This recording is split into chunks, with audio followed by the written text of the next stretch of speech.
All right, it's time to get your plant and garden questions answered. Lisa Briggs is standing by live at the Bruce Company. Hi, Lise. Hi, guys. How are you? We're good. We got lots of calls for you. You ready? Okay, I am. All right, let's start with Joanne from Madison. Hi, Joanne. What's your question? Hi. I have a question about bee balm. Mm-hmm. I had a beautiful bed of red bee balm for approximately 10 years. And this year I see no signs of it. And I have a lot of invasive creeping Charlie from the neighbors. And lily of the valley, which I don't remember even planting now. They're just like taken over. So has that killed the roots of the bee balm, do you think? No, it won't. If your bee balm's looking, if it's an older variety, sometimes you just have to, I'm trying to think. You just have to divide it. I'm sorry. Because sometimes bee balm will get a little bit of mildew or it sort of thins out in the middle. So go ahead and divide it and move it around. Once it's done flowering, you can do that this fall. I don't think it's growing. I don't think it came back at all. No, I don't see. I think it's got kind of a pointed leaf, and I'm not recognizing anything of bee balm coming up in this area. So you think it just died back altogether? I don't think that the invasives had any problem with the roots of your bee balm. It might just be that it was old and expired. But the invasives definitely, they're just going to move in now that the space is open. So you definitely want to get them out of there if you want to plant more perennials in that space. Okay, sometimes you just wear out. Yeah, that's true. All right. Yeah, plants have a lifespan. Mm-hmm. All right, Don from Watertown. Hello, Don. What is your question? Thank you for taking my call. Mm-hmm. Yeah, I always have trouble with my zucchini when it starts growing and stuff and sets on. They get about 6-8 inches long, and then they rotten on the end, and I got to throw them away. So I would definitely check to see if you are watering too much. That can be a problem. Also, it's really good to rotate your crops. If you have zucchini in one place one year, you're going to want to put it in another part of your garden the next year, and then maybe put the tomatoes where the zucchini was. That way, if there are any diseases or things that sort of hanging around in the soil, it won't affect the plants year after year. Okay, good idea. All right, Harriet in Lodi. Hi, Harriet. What's your question? Yes, I have several different succulents, and they were inside all winter. Now they're back out on the deck.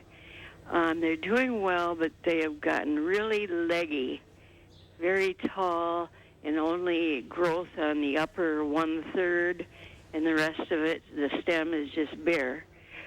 What do I do with those?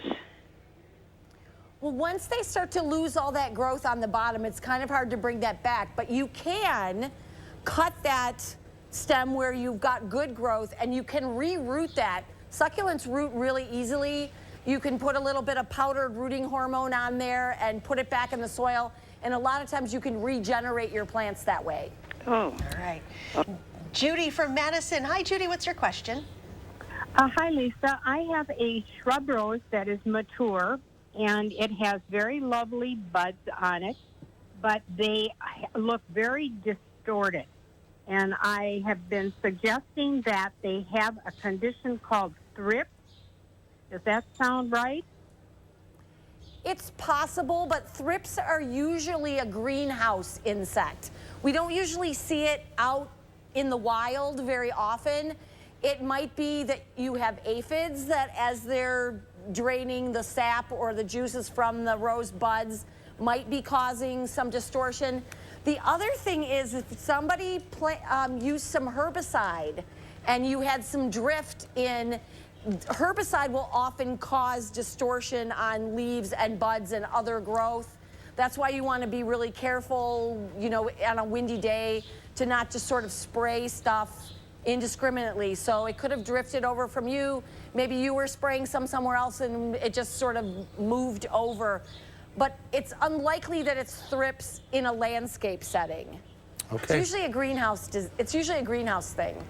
All right. I'm just wondering what to do. Is there anything you can do with your lawn besides running a sprinkler 24 hours a day on it?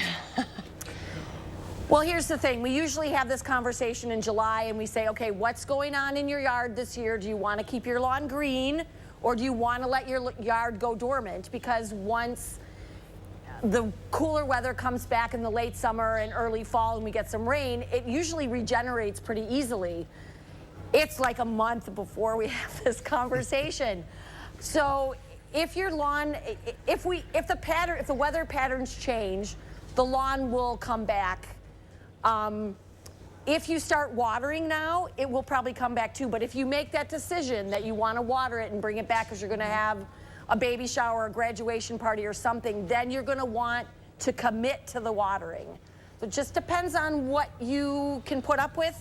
I will say that my clover lawn is green.